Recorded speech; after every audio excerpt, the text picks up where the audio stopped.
Donc, je vous présente la première personne, qui est Robert Cadieux. Robert Cadieux que j'ai découvert, ça fait pas longtemps. Moi, je le présente comme je le vois, comme un grand amoureux des arts, qui aime tout ce qui est de la créativité dans tout. Il va vous faire une présentation qui s'appelle « Naître de l'esprit par la filiation et la foi ». Bonjour. Bonjour. Alors, c'est ça. Mon nom est Robert Cadieux et j'ai le plaisir et la chance d'être le secrétaire de l'Association Urantia du Québec. Je suis né à Montréal en mois d'avril 1948. J'ai 68 ans. Cela fait que j'ai passé mon enfance et mon adolescence avant 1965. J'ai reçu une éducation religieuse catholique à la maison, à l'Église et à l'école. Je comprenais ce que c'était que la religion et aussi, j'avais un sentiment religieux personnel. Mais mon cheminement de chrétien catholique, là-dedans, je me suis graduellement demandé si ma nature, mon caractère, ma personnalité, tout ça, si ça allait bien avec l'Église catholique. En réalité, je n'arrivais pas à concilier ma personne avec les exigences de la religion catholique. La pratique religieuse, avec toutes ces exigences, je ne voulais pas intégrer ça à ma vie. Les dogmes, les contraintes, les sacrements, les commandements, les péchés, l'enfer, les exigences, la messe, la communion, les prières, le chapelet, les confessions, le jeûne, le carême, les Pâques. À 15 ans, c'était devenu trop, j'ai fait « out ». J'ai laissé tomber et puis j'ai laissé passer du temps.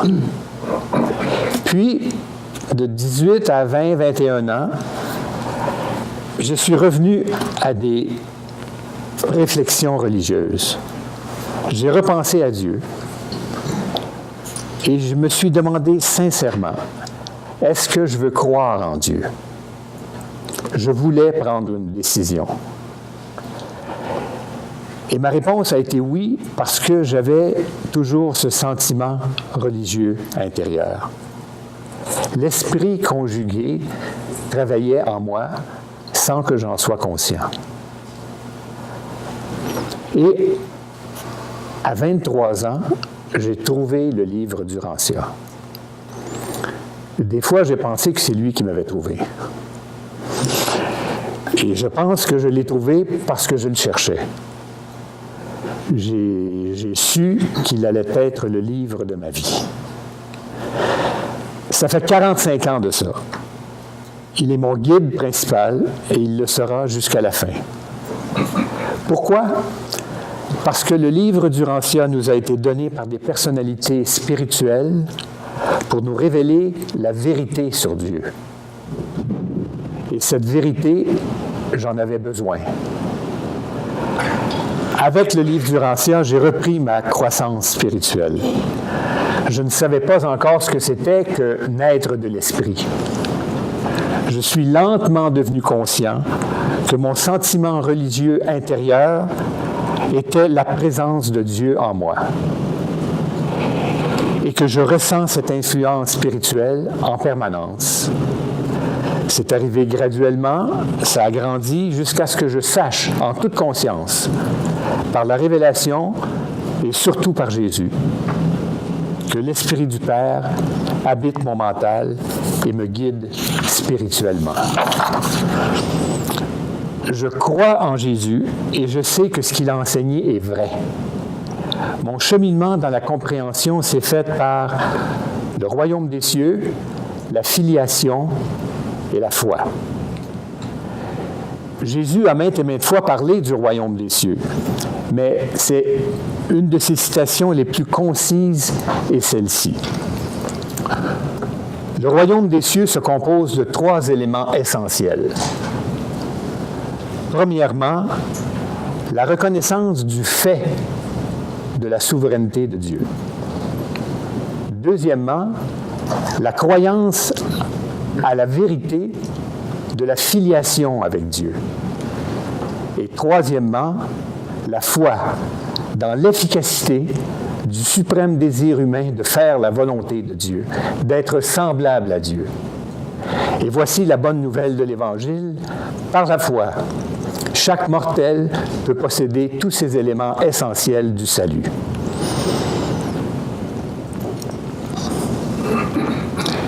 L'Évangile, c'est le message de Jésus, c'est ce qu'il est venu nous révéler.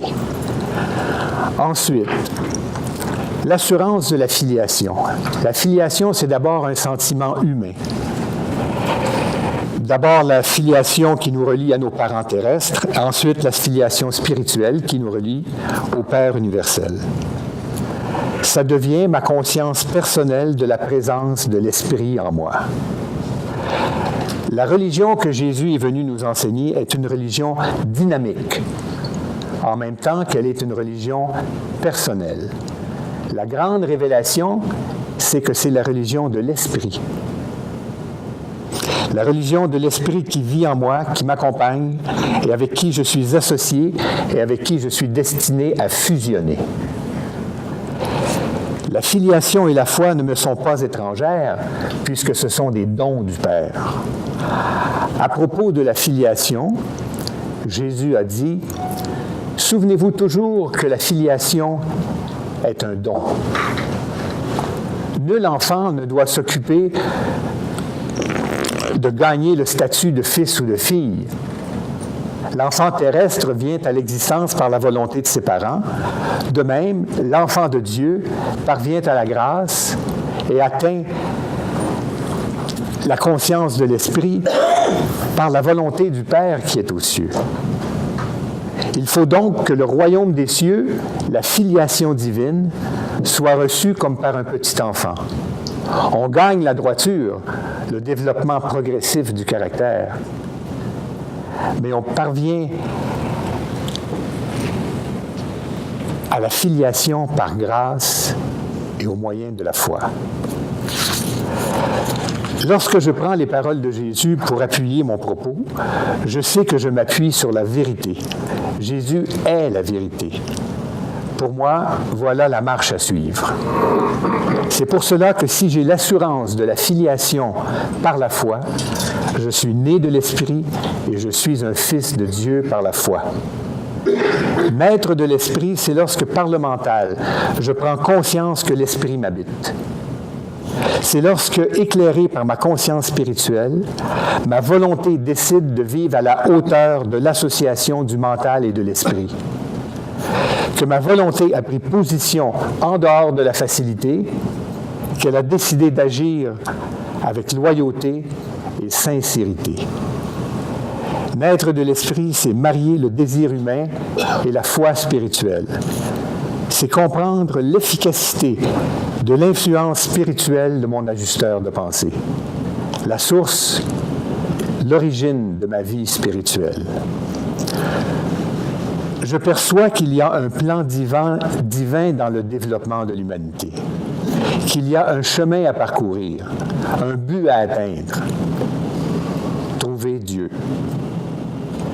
La clé du royaume des cieux, c'est l'assurance de la filiation avec Dieu. La vie est le mécanisme total de l'univers. Elle est présente partout, de la source jusqu'à sa plus lointaine expression. La vie humaine a été placée entre nos mains. Nous la manipulons et la faisons progresser. La vie vient de Dieu et elle s'exprime aussi en nous. Je perçois que Dieu a voulu qu'à la fin, la vie s'exprime aussi par nous. Et c'est ce qui va arriver lorsque nous serons retournés au Père. J'ai découvert ma conscience d'humain. Maintenant, en tant que fils de Dieu par la foi, j'explore ma conscience de l'Esprit qui vit en moi. La foi, la filiation, le royaume des cieux, le contact conscient avec la réalité spirituelle, mon ajusteur de pensée, représente la partie spirituelle de ma conscience. La certitude par la foi d'être un fils de Dieu me fait comprendre ma relation personnelle avec lui. Par là, je sais que tous les humains, peuvent être fils et filles de Dieu par la foi. Pour moi, c'est cela, être né de l'Esprit. Cela m'amène la joie et le bonheur. La joie, c'est une sensation, c'est relié au sens et au plaisir. Le bonheur, c'est un état. Je crois que la foi, c'est la force motrice du mental humain spiritualisé. Par le livre du Rancia et par expérience personnelle, je sais maintenant ce que c'est la spiritualité. C'est l'expérience de la connaissance de ma relation avec l'Esprit qui vit en moi et dont le but est de me faire comprendre mon association avec Dieu comme Père spirituel et avec les humains comme frères et sœurs dans la chair. C'est Jésus qui m'a fait comprendre la naissance de l'Esprit. Maintenant, je la vis en moi comme ma foi qui m'est personnelle. Je sais que quand bien même je dirais aux gens d'avoir la foi, ça ne fonctionne pas. Il faut la trouver et l'expérimenter par soi-même. On nous a dit, avez-vous la foi? Alors, ayez-la pour vous-même. En conclusion, je me suis demandé, où est-ce que je m'en vais avec ça? Où est-ce que cela me mène? Qu'est-ce que cela m'apporte, la présence de l'Esprit en moi? Cela me donne de la confiance et de la force. Pour moi, c'est aller vers la maîtrise de soi. C'est Jésus, notre frère et notre ami, qui a dit « Votre filiation a son fondement dans la foi, et vous devez rester insensible à la peur. Pour vous, le secret de la maîtrise de soi est lié à votre foi en l'Esprit qui vous habite et qui opère toujours par amour. Et même cette foi qui sauve, vous ne l'avez pas par vous-même. Elle aussi est un don de Dieu. Si vous êtes les enfants de cette foi vivante, vous n'êtes plus les esclaves du moi, mais plutôt les maîtres triomphants de vous-même, les fils de Dieu affranchis. Si donc, mes enfants, vous êtes nés de l'Esprit, vous êtes délivrés pour toujours de l'esclavage conscient d'une vie de renoncement et de surveillance attentive des désirs de la chair.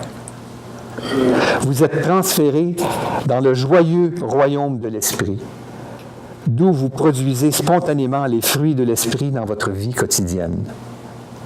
Or, les fruits de l'Esprit sont l'essence du type supérieur de contrôle de soi, agréable et ennoblissant, allant jusqu'au sommet de l'aboutissement des mortels terrestres, la véritable maîtrise de soi. Alors, comment puis-je espérer des résultats dans ma quête de contact avec l'Esprit? La réponse pour moi, c'est par une recherche sincère de la vérité. Jésus insista beaucoup sur ce qu'il appelait les deux vérités de première importance dans les enseignements du royaume, à savoir l'obtention du salut par la foi et la foi seule, associée à l'enseignement révolutionnaire de l'obtention de la liberté humaine par la recognition de la liberté. Vous connaîtrez la liberté et la liberté vous affranchira. Jésus était la liberté manifestée dans la chair et il promit d'envoyer son esprit de vérité dans le cœur de ses enfants après son retour auprès du Père qui est aux cieux. Vous connaîtrez la vérité et la vérité vous affranchira. Quelle est la définition du verbe affranchir? C'est rendre libre, se libérer. J'ai pensé que la vérité est le lien vrai qui existe entre la déité et l'humanité. L'explication vraie de la réalité et des significations. La vérité nous rend libres. Elle nous libère de l'inertie humaine. Comment cela? Par la foi. La foi, c'est la clé. C'est le passe-partout spirituel. Plus je la développe, plus elle grandit, plus elle devient réelle dans mon expérience spirituelle. Mon origine est animale, ma nature est humaine. Ceci procède du plan divin de la création universelle qui fait surgir des personnalités du règne animal en les élevant au niveau de l'humanité mortelle, douée de volonté et de personnalité, avec valeur de survie éternelle. Ma personnalité individualise ma relation personnelle avec Dieu. Dieu, qui est aussi une personnalité, m'a donné ma personnalité et, par son circuit de personnalité, il est en contact avec toutes les personnalités de sa création. De mon côté, individuellement, je suis en contact avec Dieu parce que ma personnalité me rend conscient de mon association avec lui, comme mon Père divin. Dieu est esprit et un fragment de son esprit vit en moi, m'habite et me guide. Depuis que j'en suis conscient, je suis né de l'esprit. Les dogmes, les contraintes, les sacrements, les commandements peuvent être remplacés par la morale, par l'éthique, par le sens du devoir inspiré par l'esprit, ce qui est une partie de mon engagement à faire la volonté de Dieu, devenir semblable à Dieu. Pour moi, être né de l'Esprit, c'est avoir la conscience de la présence de Dieu en moi et, avec la foi, j'ai l'assurance de la survie et un avant-goût de la vie éternelle. Voilà ce que j'ai compris et que j'ai voulu dire ce matin.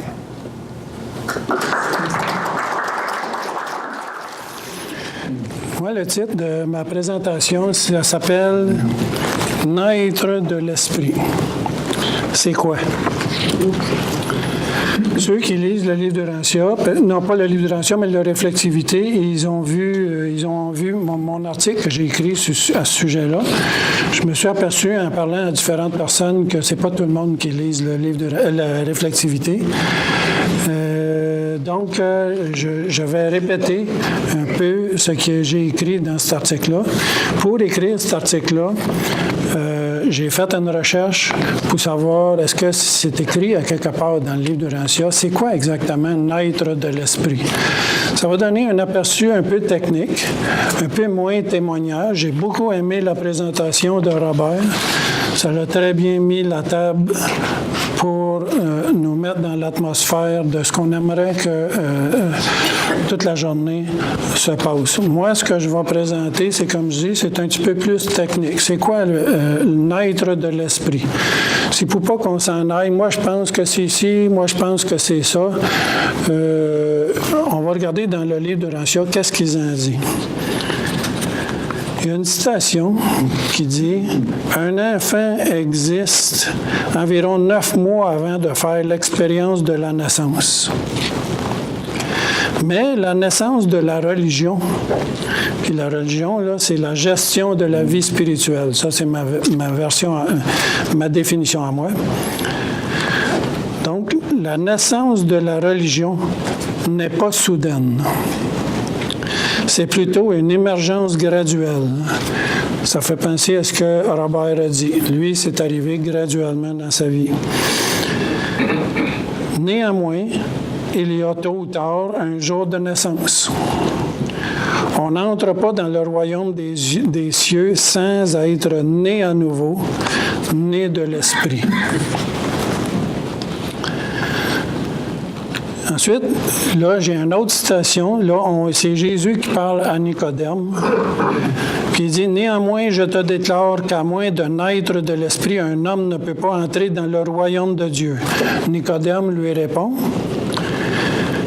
Mais comment puis-je commencer à saisir cet esprit, qui est l'esprit de naître de l'Esprit, là, qui doit me recréer en me permettant d'entrer dans le royaume? » Jésus répond, « L'Esprit du Père qui est aux cieux demeure déjà en toi. » Donc, on comprend que dans l'expression « naître de l'Esprit », le mot « esprit », ça correspond à l'Esprit du Père. Jésus, il a dit, naître de l'Esprit du Père qui demeure aux cieux demeure déjà en toi. Et nous autres, qui sommes des lecteurs du livre de Rancia, mais on sait que quand on dit que l'Esprit du Père qui demeure déjà en toi, ça c'est l'ajusteur. C'est ce qu'on appelle de l'ajusteur à partir de notre compréhension du livre de Rancia. Là, il y a 3 phrases suivantes. Je vais toutes les lire, les 3, une après l'autre, puis ensuite, je vais revenir une à une. Jésus rajoute, « Si tu veux te laisser conduire par cet esprit d'en haut, tu commenceras très bientôt à voir avec les yeux de l'esprit. » Ensuite, si tu choisis de tout cœur la gouverne de l'esprit, tu naîtras de l'esprit. Puis finalement, il dit, car le dessein unique de ta vie sera de faire la volonté de ton Père qui est aux cieux. Je reviens, tantôt, j'ai dit, si tu veux te laisser conduire par cet esprit d'en haut, tu commenceras très bientôt à voir par les yeux de l'esprit. Donc, c'est comme si la personne, elle découvre une petite voie intérieure, puis elle décide d'explorer cette voie-là. C'est un peu comme une période de test. C'est quoi cette petite voie-là, puis qu'est-ce que c'est que ça peut m'amener? Est-ce que ça peut me servir à quelque chose? Ensuite, Jésus rajoute, ensuite, donc on voit que c'est comme 2 étapes. Si tu choisis, là, il faut qu'il y ait un acte de choix intérieur qui se fait de tout cœur, la gouverne de l'esprit. À ce moment-là, tu naîtras de l'esprit. Mais puis la dernière phrase, ça dit, car le dessein unique de ta vie sera de faire la volonté de ton Père qui est aux cieux. Si on lit ça rapidement, on pourrait se dire, naître de l'esprit, c'est faire la volonté du Père. Mais non, parce que à cause du mot naître, dans l'expression naître de l'esprit. Le moment précis où on naît de l'esprit, c'est le moment où tu choisis de tout cœur la gouverne de l'esprit. Puis là, Jésus dit, à ce moment-là, tu naîtras de l'esprit. Puis, en même temps, lorsque je fais ce choix-là, tantôt, j'ai comme si j'ai fait un test de la petite voie que je découvre à l'intérieur de moi. Là, je choisis de suivre cette petite voie-là. C'est comme si, quand je fais ça, je décide d'y croire. C'est un peu comme si c'est le moment, en même temps, c'est comme le moment de la foi. Je crois dans cette voie-là, puis je décide de la suivre. C'est comme un acte de foi en même temps. Fait qu'à quelque part, entre le moment où je découvre la petite voie intérieure et je choisis de la suivre, là, il y a toute une démarche là, de construction de ma foi intérieure. Puis au moment où je fais mon choix, c'est là que la foi arrive. C'est là que je suis né de l'esprit en même temps. Puis une fois que je suis né de l'esprit, bien là, on comprend aussi que ça veut dire que dorénavant, je fais la volonté du Père. Puis ça, bien, d'après moi, ça n'a pas besoin d'être conscient, un athée. Puis même si on regarde Andon et Fonta, qui étaient les premiers êtres vivants, eux autres, c'est ceux qui ne se sont pas dit dans leur tête, dorénavant, je fais la volonté du Père. Eux autres, ils ne connaissaient pas ça, le Père, puis il n'y avait même pas de notion de Dieu, il n'y avait probablement pas de mots pour désigner Dieu, mais pourtant, Andon et Fonta se sont réveillés sur le monde des maisons. Donc, toute la démarche intérieure, ça correspond quand même à toutes ces étapes-là. C'était peut-être tellement naturel pour eux autres de faire toute cette démarche intérieure-là qui en était peut-être même pas conscient. Il avait peut-être l'impression que tout le monde faisait ça, puis que ça se passe comme ça pour tout le monde. La petite voix intérieure que j'écoute, puis ça, c'est toujours bon. Puis je décide d'écouter cette voix-là parce que c'est toujours bon.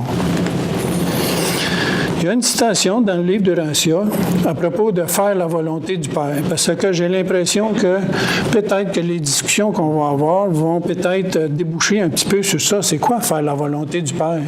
Je choisis de suivre cette petite voix intérieure-là, qui est la voix de l'ajusteur. Puis ça, mais quand je fais ça, mais je fais la volonté du Père. Oui, mais la volonté du Père, c'est pas ça, c'est pas ça. Là, je sors une petite phrase ici à propos de ça. En faisant la volonté de Dieu, une créature ne fait rien de plus ni de moins que de montrer son bon vouloir pour partager sa vie intérieure avec Dieu. Moi, je crois que dans notre évolution éternelle, à quelque part, lorsque entre ici puis l'île du paradis, notre conception de Dieu va changer continuellement. Est-ce qu'on ne va jamais connaître réellement Dieu? Mais d'ici ce temps-là, on va se perfectionner tout le temps. Puis probablement que notre définition personnelle sur faire la volonté du Père, ça va se modifier continuellement avec le temps. Dans les quelques milliards d'années qui nous restent à évoluer jusqu'à ce qu'on arrive sur les îles du paradis. Donc, faire la volonté du Père, j'aime beaucoup cette phrase-là, c'est montrer son bon vouloir. On fait du mieux qu'on peut.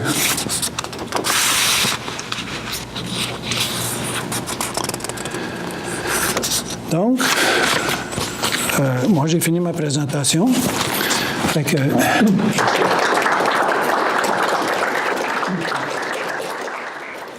bon.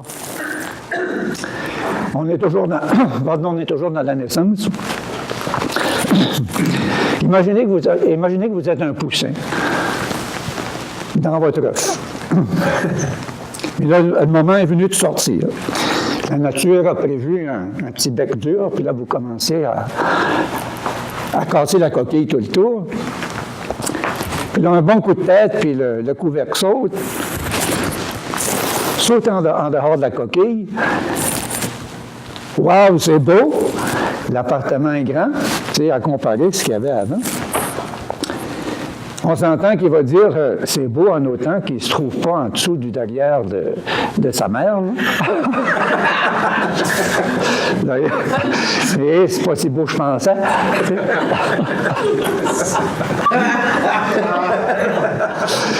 Là, il va attendre que les petites plumes poussent. Il va attendre que les petites ailes poussent. Puis quand tout ça va être en place, il va s'envoler. Ça serait-tu pas beau si c'était comme ça pour nous, naître de l'esprit? Aussi simple que ça. Bien, il y en a un en haut qui a vu ça venir, hein, puis il dit non. Vous autres, les humains, là, c'est pas comme ça que ça va se présenter. Mais là, mesdames, je vais vous en apprendre une bonne. oui, monsieur. Oui. Vous savez, quand vous êtes enceinte, là, bien ronde, puis là, le petit commence à donner des coups de pied. C'est pas parce que son temps est venu puis il veut sortir. Non. Tout au contraire. Ça, c'est Mère Nature. Elle dit, mais là, mon beau, là, c'est un bout de temps que tu es là. Il ne faudrait pas que tu abuses d'hospitalité. Il va falloir que tu penses à sortir. Il va falloir que tu crèves tes os. Puis, mais le petit, lui, ça ne fait pas son affaire, ça. Il dit, écoute bien, la Mère Nature, je suis logé, chauffé, nourri, j'ai à faire, j'ai pas de problème avec les voisins. Je reste, je sors pas, moi. Là, la Mère Nature a dit, tu vas sortir. Le petit dit non. Puis quand dit non, c'est non. Ben, tu vois les petits coups de pied, là, tu vois les petits coups de pied, ben c'est ça. Le petit, là, il dit non, je sors pas. Non, c'est ça que ça veut dire, les coups de pied. Mais on s'entend que tôt ou tard, il va sortir. Et c'est comme une obligation. Puis, rendu adulte, je vais l'avoir un peu enrouillé. Rendu adulte, là, ça va être l'esprit mère. Elle va dire, ben là, mon beau, là, ça fait un bout de temps que tu t'amuses dans le matériel. Ouais. C'est une pastille? Non, merci, ça va. Je vais boire tes paroles, puis ça va rentrer. Oui, ça fait un bout de temps que tu t'amuses dans le matériel. Tu ne penses pas que ce serait le temps là, de t'élever un peu puis venir voir ce qui se passe d'être spirituel? Puis là, le petit, lui, non, pas vraiment. Regarde, j'ai un beau travail, j'ai une voiture. Je mange ce que je veux, je bois quand je veux, je fais la fête. Écoute, on ne change pas une formule gagnante comme ça. Moi, je reste, je ne suis pas intéressé. Là, l'esprit de mère, es-tu sûr là, que tu ne veux pas? Il dit non, puis quand je dis non, c'est non. Voyez-vous, les humains, on passe un peu tous par là. On s'imagine qu'il y a seulement ce qu'on a connu, ce qu'on a vécu qui existe. On ne veut pas se lancer dans l'inconnu. C'est ça qui fait qu'on hésite avant de sauter, on hésite avant de s'embarquer dans la naissance de l'esprit, C'est pas sûr ce qui nous attend. Mais là, on va faire un petit retour en arrière avec notre accouchement de tout à l'heure. Respirez profondément. Poussez, respirez, poussez fort, fort. Ça va venir. Et je réitère ce que j'ai dit tout à l'heure, si vous sentez que vous avez un cas de siège, levez-vous et secouez ça. Ça va se remettre en place. Bon, maintenant, je suis rendu à retrouver mon fil. Et ça s'en vient. Ce qu'on retrouve à l'accouchement, il se passe quelque chose d'extraordinaire. Dans l'espace de 2 minutes, le petit est coupé de sa mère, on coupe le cordon, mais la chose extraordinaire, c'est qu'il commence à respirer de façon autonome. Il gagne de l'autonomie. Ça, c'est extraordinaire. Ça, dans l'espace de 2 minutes, là, il devient autonome. Là. Et la grande partie de sa vie, après ça, ça va être la recherche de l'autonomie constamment. Il va apprendre à marcher sur ses pieds. Là, il va avoir les 2 mains libres pour faire tous les mauvais coups qu'il veut. Il va apprendre à parler, il va apprendre à s'exprimer de façon autonome. On va lui apprendre plein de choses de son environnement. Il va devenir un penseur autonome. Un petit peu plus tard, on va lui donner un petit peu d'argent de poche. Il va devenir autonome financièrement, un petit peu. Mais éventuellement, il va devenir autonome s'il grandit normalement. Il va devenir autonome dans toute sa personnalité. Puis, c'est un peu ce qui se produit quand on aide l'esprit.